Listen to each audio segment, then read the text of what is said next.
Assalamualaikum warahmatullahi wabarakatuh. Masih bersama saya Im88. Video seputar aktivitas pertanian. Di video kali ini saya mau berbagi cara mengatasi tanaman cabai layu di saat musim kemarau. Cabai di saat musim kemarau, saat pindah tanam kebanyakan layu, dikarenakan salah satu penyebabnya adalah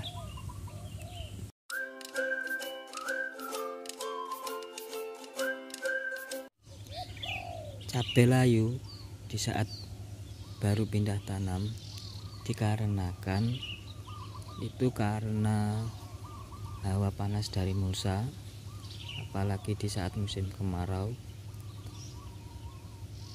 Itu penyebabnya karena penguapan mulsa. Dan bagaimana cara Im88 lakukan agar cabai tetap segar, tidak layu di saat musim kemarau saat pindah tanam? Yang pertama yang saya lakukan adalah meratakan tanah yang di sekitaran pohon cabai agar tanaman cabai kita tidak tersentuh langsung oleh sinar matahari maupun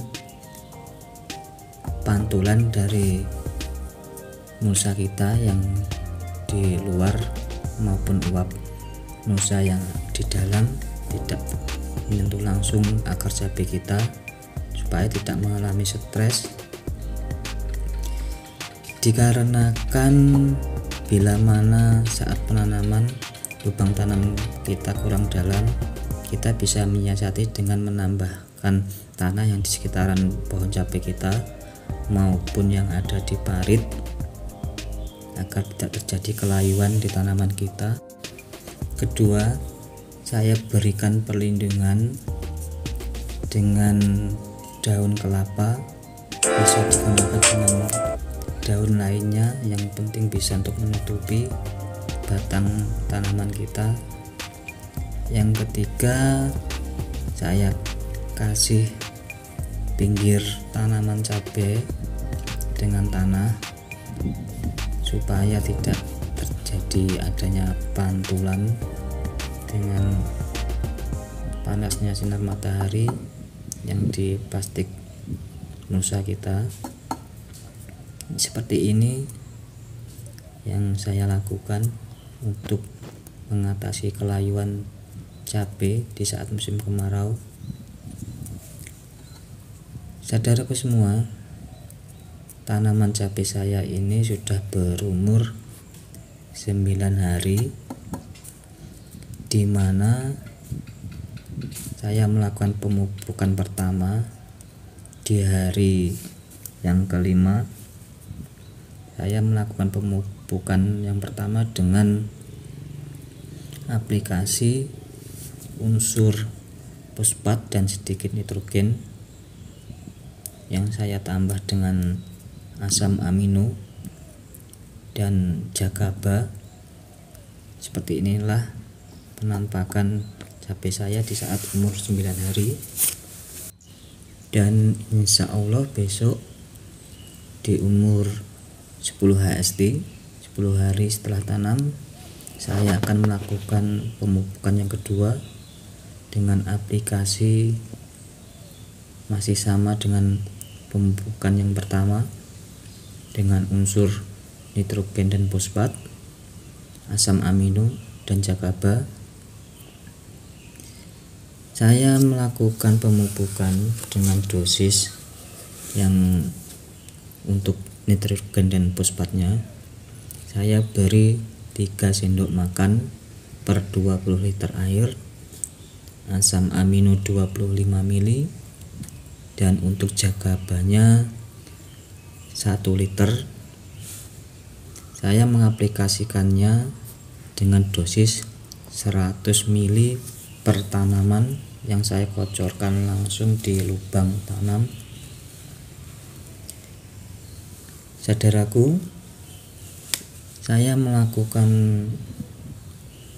pemupukan yang ke-1 sengaja saya tidak bisa memvideokan dikarenakan kebatasan waktu dan agak sedikit mendesak karena aktivitas sehari-hari saya lakukan di waktu sore hari.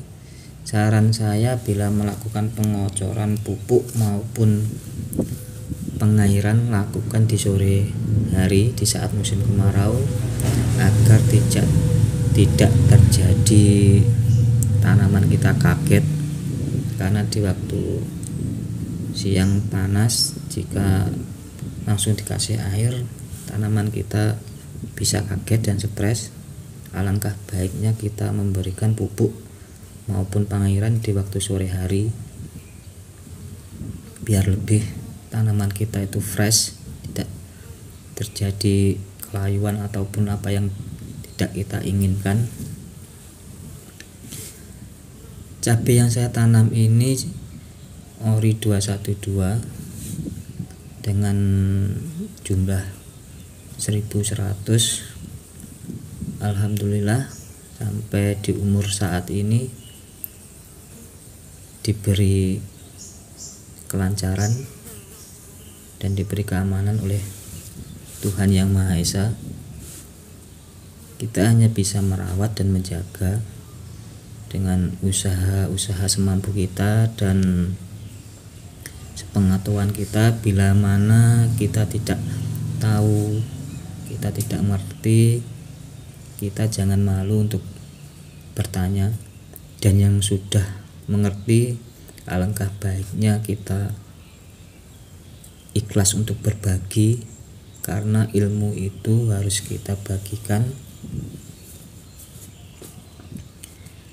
Saudaraku, saya melakukan tahapan-tahapan untuk mensterilkan lahan janda. Yang kedua dan ketiga saya tidak bisa memvideokan. Sebenarnya aplikasinya sebelum penutupan mulsa hampir sama yang saya lakukan. Yang kedua saya lakukan sebelum penutupan mulsa itu saya memberikan dolomit, abu pembakaran dapur, dan saya tambah sekam bakar. Setelah 3 hari saya kocor dengan jagaba dan saya tambah lagi M4 dan tetes. Setelah itu saya tutup mulsa.